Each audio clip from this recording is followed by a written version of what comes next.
Reminder to turn the mic on. Not that I needed it. Well, thank Bruce for the kind comments. You said exactly what I told you to say.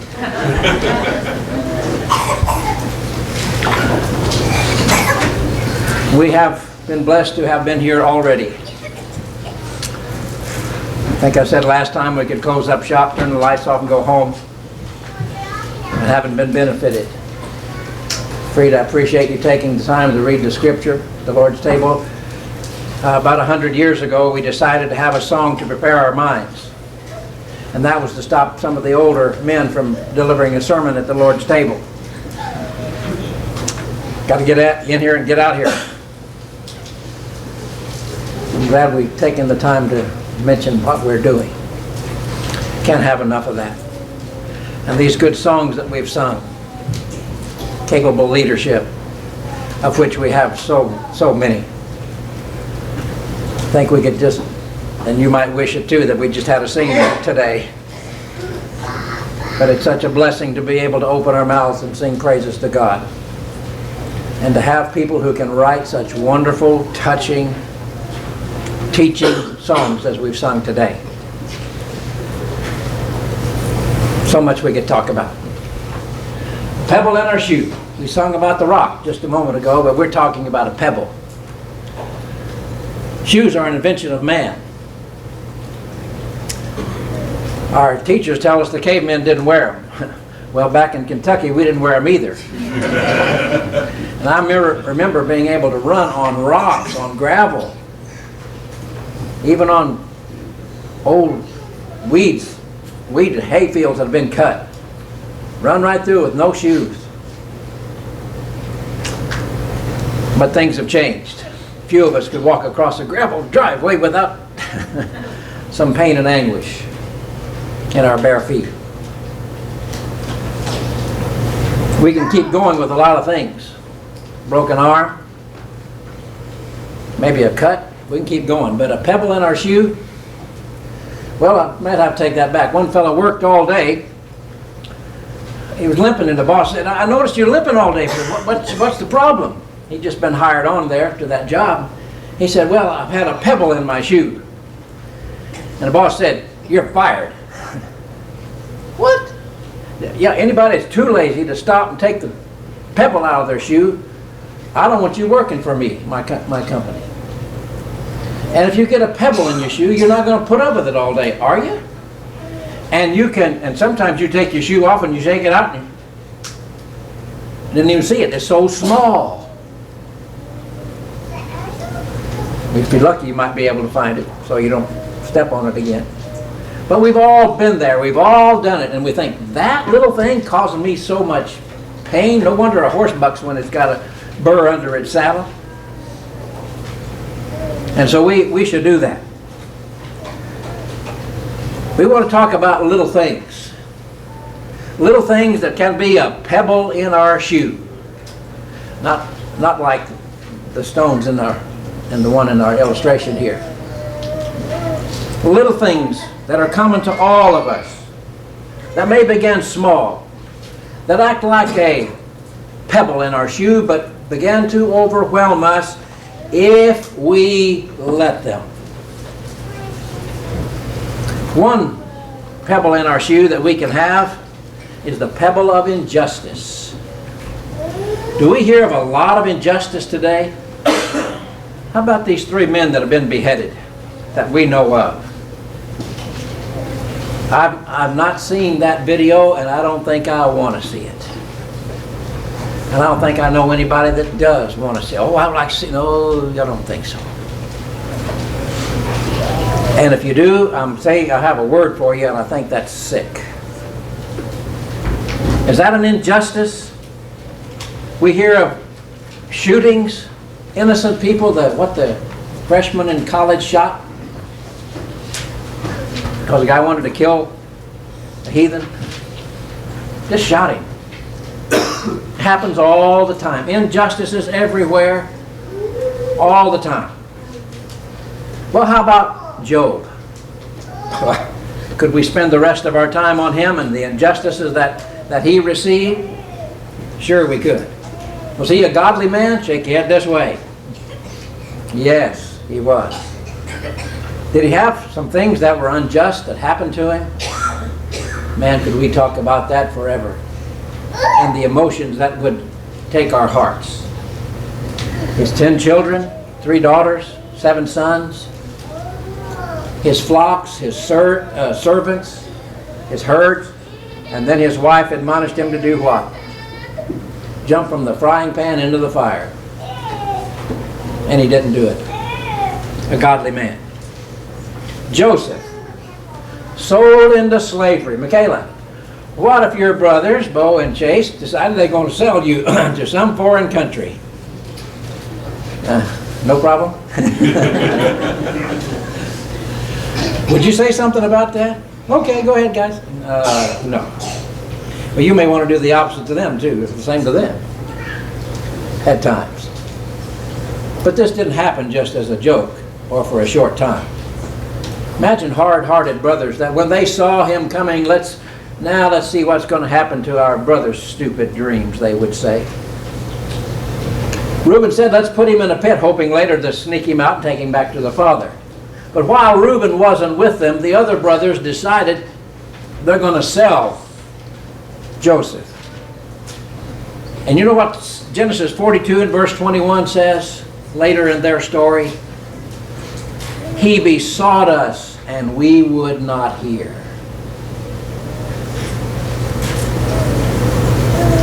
If you were Joseph, what would you be saying if you were sold by your family, going who knows where, ending up who knows where, doing who knows what? He besought us, and we did not hear. Please, fellas, please don't do this. Even in the pit that the Bible says had no water in it, and a pit that was dug like a well, wide at the bottom. I'm thinking when I was a child, well, why didn't he just shinny up, like any superhero would, up the sides of that well? No can do. He's going to die as far as he knew. While his brothers sat and ate. How far away from the pit they were? Probably far enough away to be outside of the earshot. But you know, and I know, if you were there or I were there, we'd be hollering for help. They sold him for a profit. We got rid of our brother.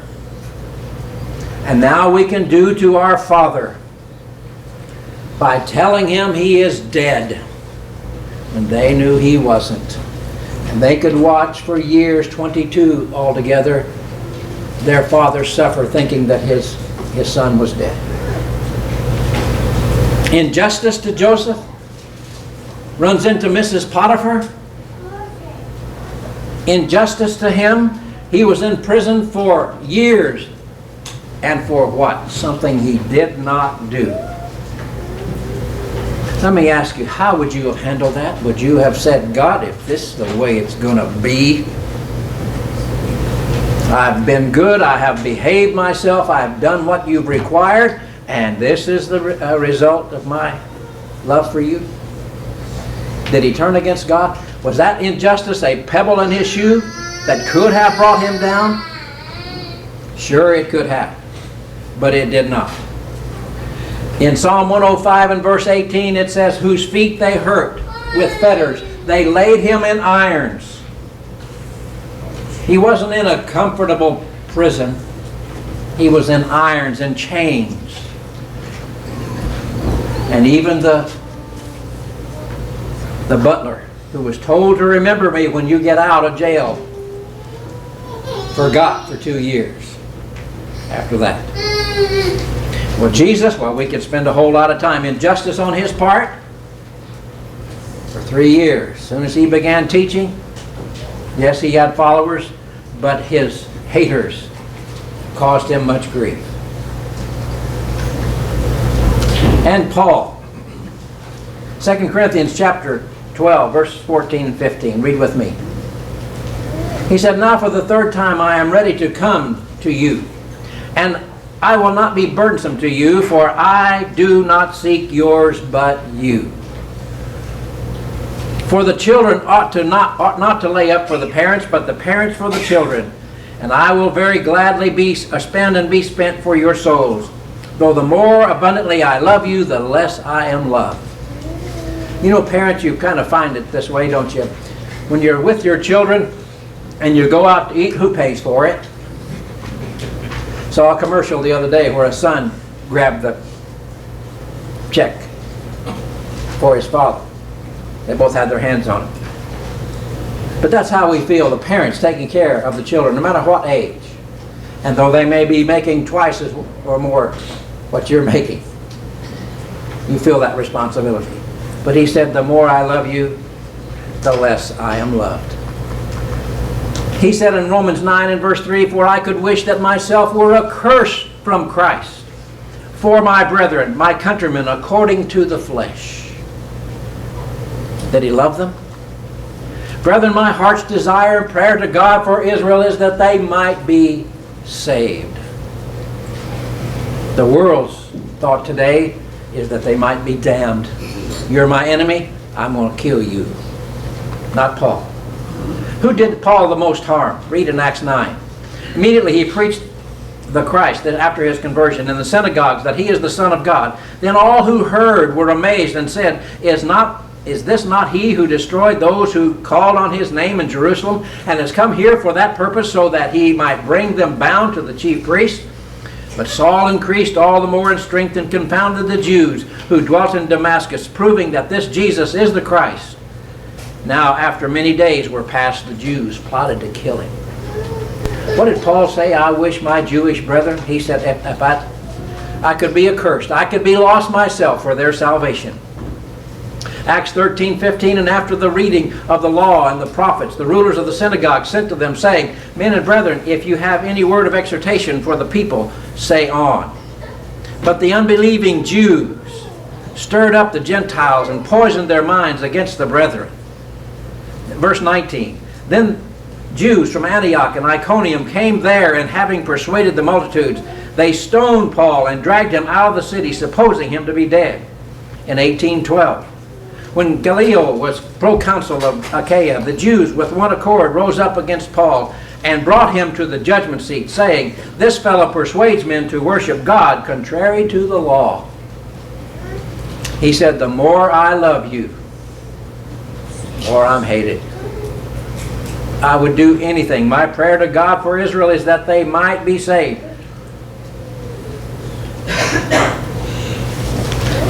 But how do they treat him? How do they treat him?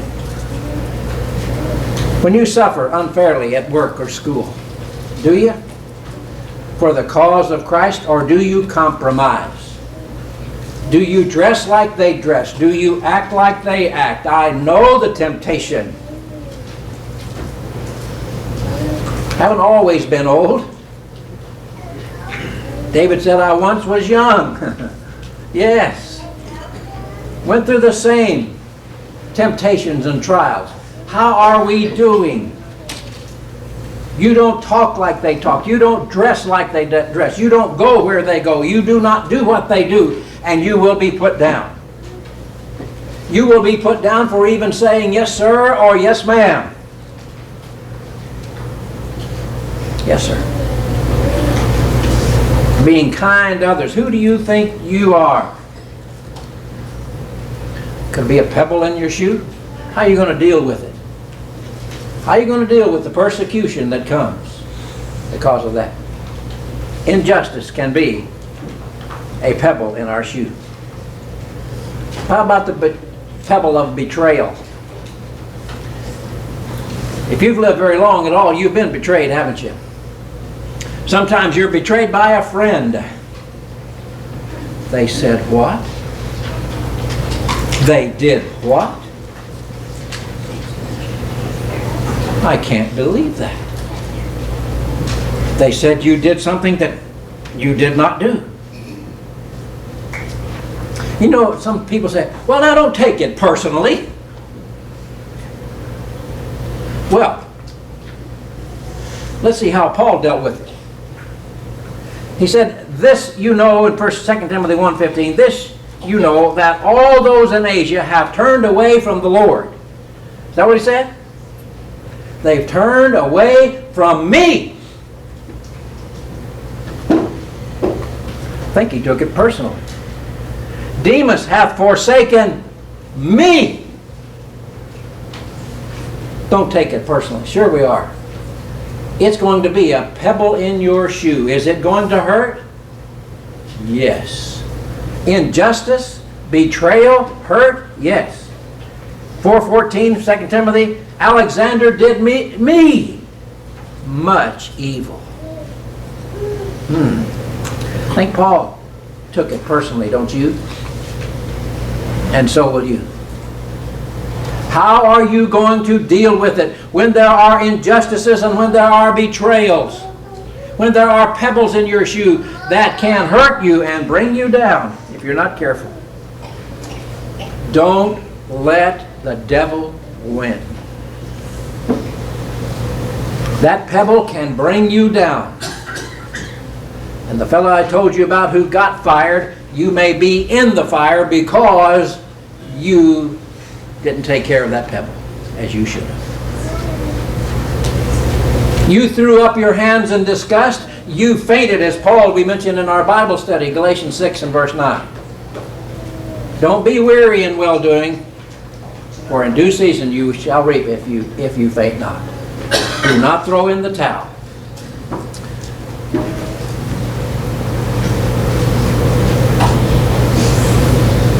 Another pebble can be just the things of life.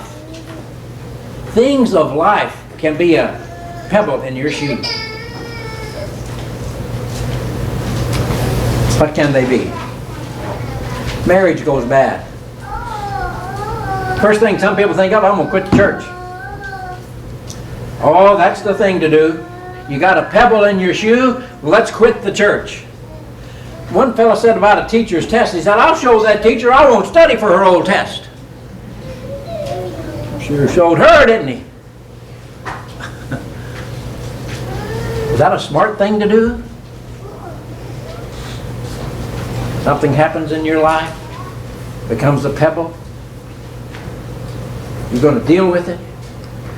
Children leave the Lord.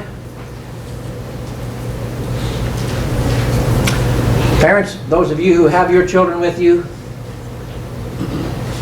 if you haven't learned it, learn it now.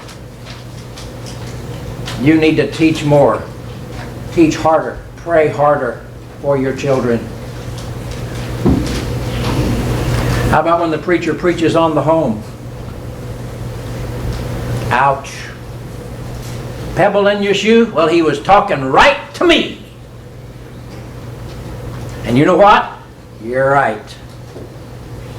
But are you going to sit there and let that pebble take you out? Or are you going to do something about it? Things in life can cause you to throw in the towel.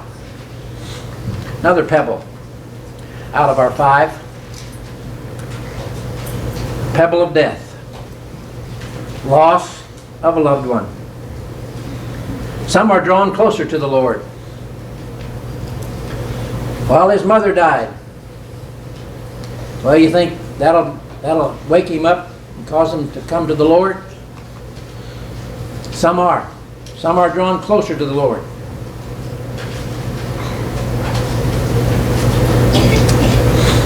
Some say, my loved one died according to the laws of God, and I'd better get right with God. But others turn away. Others turn away from God. God took my loved one.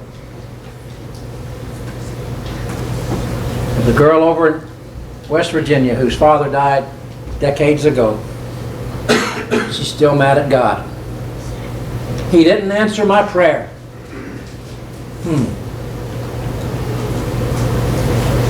Pebble in her shoe. She's not getting rid of it. One way to help you to get rid of things like that is to have a merry heart. Let's look at some passages. Solomon said, and what did he know? He was considered wise, wasn't he? Where did he get his wisdom? From God. He said, a merry heart does good like a medicine, but a broken spirit dries the bones. You ever seen that in a human being? You ever see some people that, no man not far from here, who lost his job from IBM. He'd been working there for years and years and years. And a week after he'd lost his job, I asked him, I said, how you doing? And he said, I'm doing great. You know, I kind of expected, well, I've lost my job, 3 children, can't make my car payments. I didn't hear that. He smiled, he said, I'm doing great. Pebble in his shoe, what did he do with it? Sat down and took it off. Shook that rock out of there. Was that a good example for me to see? What do you think? You know, there was a master that was beating his servant. And he said, I can make you do anything. I can make you do anything. And the servant said, no, you can't. No, you can't. He said, what can't I make you do? As he continued beating him. He said, you can't make me stop loving you. If you were the master, what would you do? In this case, the beating stopped.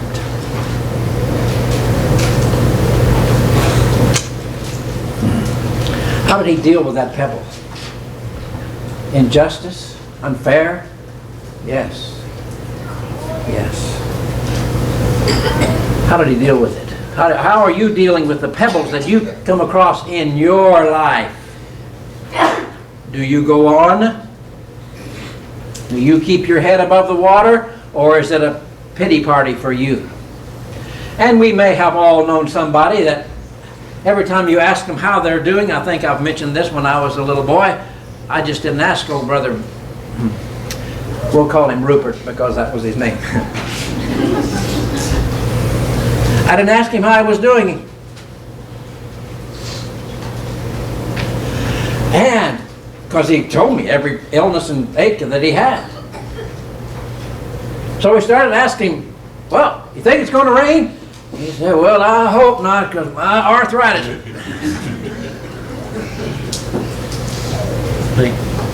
Pebble in his shoe, he going to wear that thing to death, isn't he?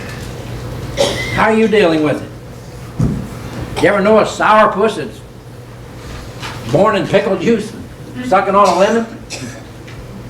Never happy, always unhappy. Were those lashes of that servant to that servant unfair? Sure they were. Sure they were. How did he deal with it? 15:13 of Proverbs, a merry heart makes a cheerful countenance. You know that? Try working on being happy. Instead of thinking about poor old me. The coaches yelled at me the other day. What am I going to do? Throw in the towel? Ever had them yell at you? Shane? Yeah. Ain't we all? Never made a mistake? Sure we have. That's the way you feel. I quit. That's not how you deal with pebbles in your shoe. Listen. Listen. Merry heart makes a cheerful countenance. Some people, I don't know if they have teeth or not. I've never seen them.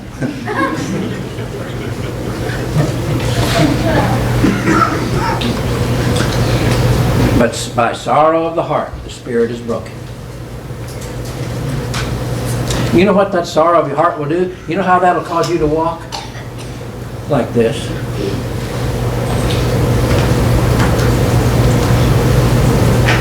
Like this. That's how that works. 15:15, all the days of the afflicted are evil. That's how he feels. Everything's against me. But he who is of a merry heart has a continual feast. How can we be happy when things aren't going well?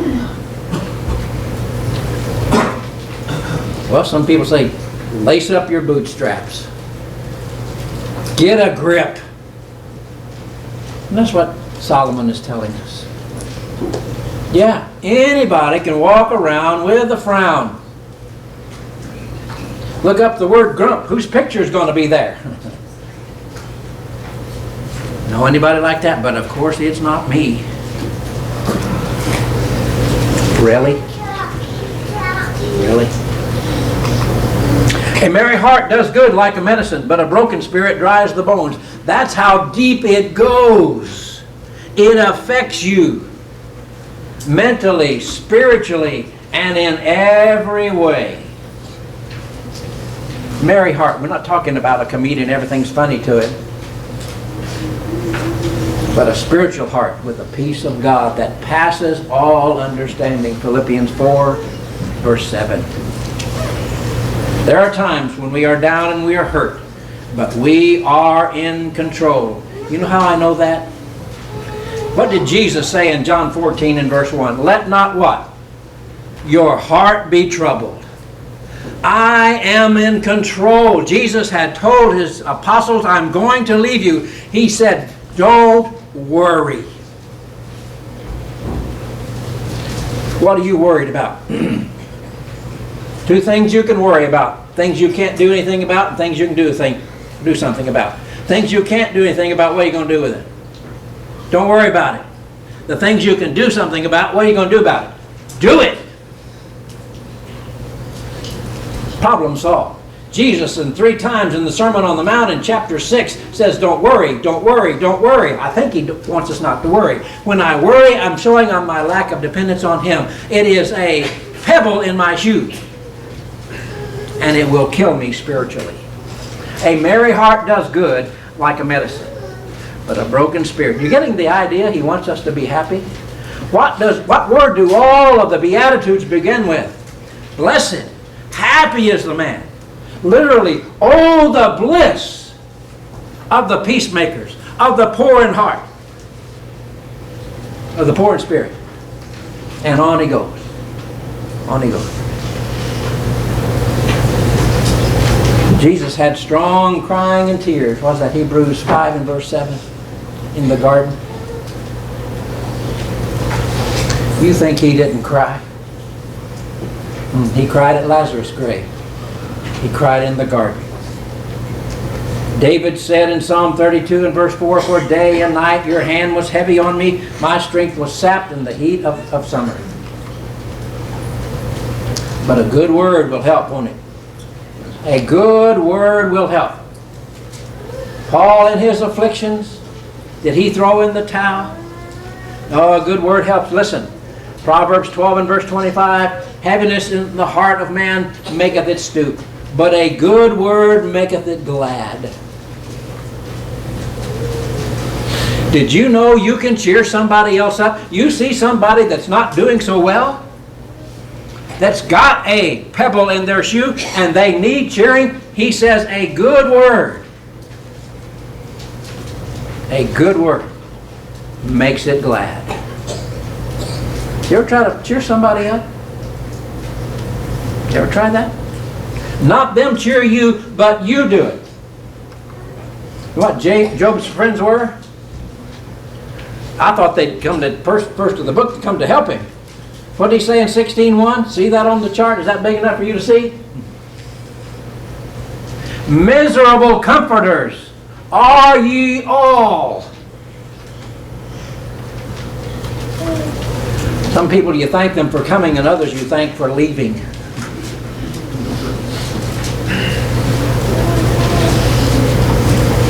Don't let your heart be troubled. Face it. Whatever is in your life, face it. It will bring you down if you do not. Remember Haman in the book of Esther? What was his pebble? Remember the fellow's name? Mordecai. Everything was going great for Haman. Everything. But one thing. Did it bring him down? It got him to be hung on the gallows he built for Mordecai. And reading about that gallows, it wasn't one by the neck, it was with a stick through your body. Hung 50 feet up in the air so everybody could see. That's who he built the gallows for, but it ended up being his own death instrument. Pebble in his shoe? What should he have done? He told his wife, everything's going great, but there's one thing, there's one guy. What's the pebble in your shoe? That removes all of your blessings and all of your joys. I just can't be happy because, tell me what it is. Tell the Lord what it is. Pleasant words are like a honeycomb, sweetness to the soul and health to the bones. The bad thoughts, the sad thoughts, go to your bones too. But so do the good words. Can you be a giver of good words? Last of all, pebble of a worldly mind. Idle hands are the devil's workshop. You better stay busy.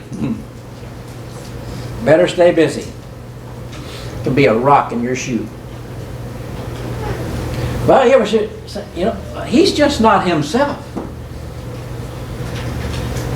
I don't know what's the matter with her. He's been so grouchy. She gets angry so quickly. Or he'll just bite your head off.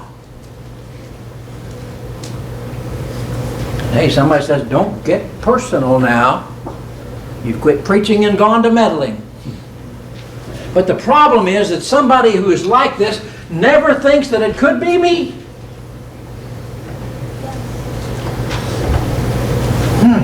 Could be me. Could be the rock in your shoe. You know what it could be? Guilt. Guilt, a pebble in your shoe because you've done something wrong, something you shouldn't be doing, and you know it. Medical science knows our emotions cause much mental illnesses, and many people's medicine cabinets are filled with that kind of medicine, that they have brought on illnesses all on themselves. Why did Jesus say, don't worry, don't worry, don't worry? Paul said, Philippians 4, be anxious about something? No, about nothing.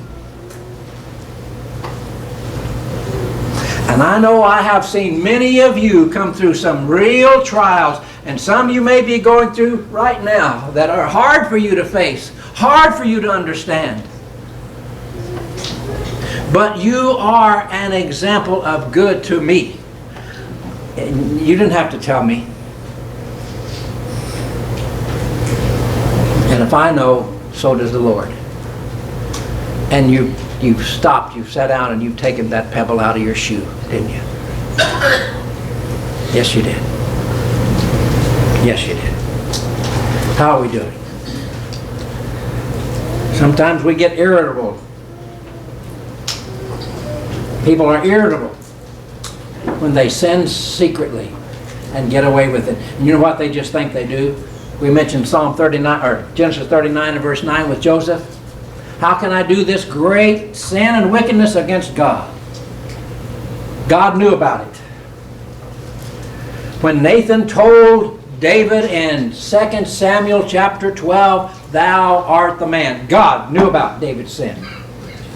And David knew it. And David said in Psalm 32 and verse 3, he said, my strength is dried up. When I kept silence, my bones grew old through my groaning all the day long. Just dried up. Old bones, yes. No rest, no peace for David. And David witnessed it with Saul. In our reading in 1 Samuel 18, that was read a few moments ago, in chapter 16 and verse 14, but the Spirit of the Lord departed from Saul, and a distressing spirit from the Lord troubled him. Did the Lord say, I'm going to make him upset? No. You know, Saul's guilt, my guilt, your guilt will eat away with you, and that will be the distressing spirit. And all that is the consequences. And 1 Samuel 18, again verse 7. Let's read it, part of our reading today, and we'll close. So the women sang as they danced and said, Saul has slain his thousands, but David his 10,000. Then Saul was very angry, and the saying displeased him, and he said, how do you think he said this?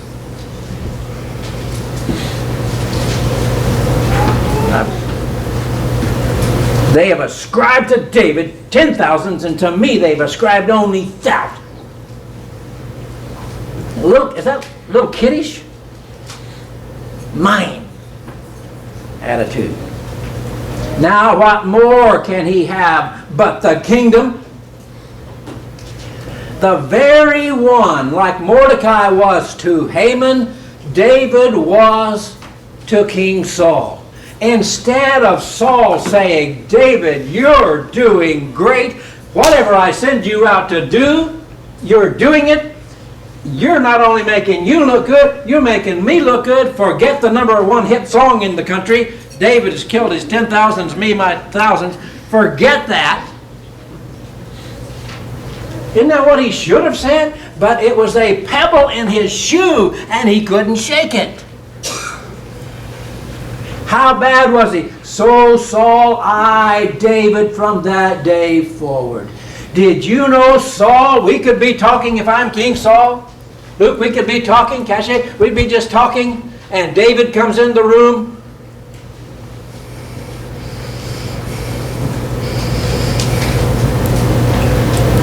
You know somebody like that? You can just see their countenance change as soon as that person comes. And you know what? Am I going to go to heaven acting like that? Being like that? Shake your head this way. No, you gone. Over that? Yes. But I'm here every Sunday, every Wednesday. But I've got this pebble in my shoe. And it happened on the next day that the distressing spirit from God came, again his guilt, came upon Saul, and he prophesied in the house. Not inspiration from God. He just spoke. So David played music with his hand as at other times, but there was a spear in Saul's hand. David had played in chapter 16 and calmed his aching heart and spirit. But now David was his enemy, and the calmer, the giver of peace, was now his enemy, and he couldn't work through it. David played music with his hand as at other times, but there was a spear in Saul's hand, and Saul cast the spear, for he said, I will pin him to the wall. Was the pebble bothering him? Yes, it was. What will you do with these pebbles in your shoe? You going to walk with them? That young man that got fired from his job, you will be in the fire, as we hinted earlier. You'll be fired from heaven. You will have no chance. You will have no hope. But you remember the prodigal son when he came home? When he came back to his father, the father said to the servant, give him shoes. Didn't have any. God is going to give us shoes so we can walk the eternal streets of heaven forever and ever without any pebbles, without any harm, without any hurt, but not unless you get rid of the pebble in your shoe.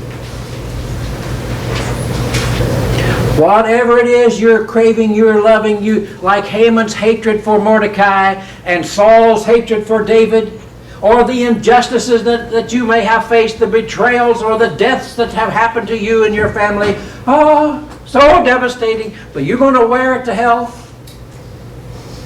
Have at it. But you'll be sad for a long time. Not only here, but in eternal fire. Get over it and walk the golden streets of heaven with the saved and with the Lord. who died for you. You need to respond in complete surrender and obedience to His will. By having heard His word, you understand plainly what you must do. It is not hard. It is not difficult. Jesus didn't give us a plan that we could not follow or we could not obey or understand. If you understand it, then respond to it right now while we stand, while we sing.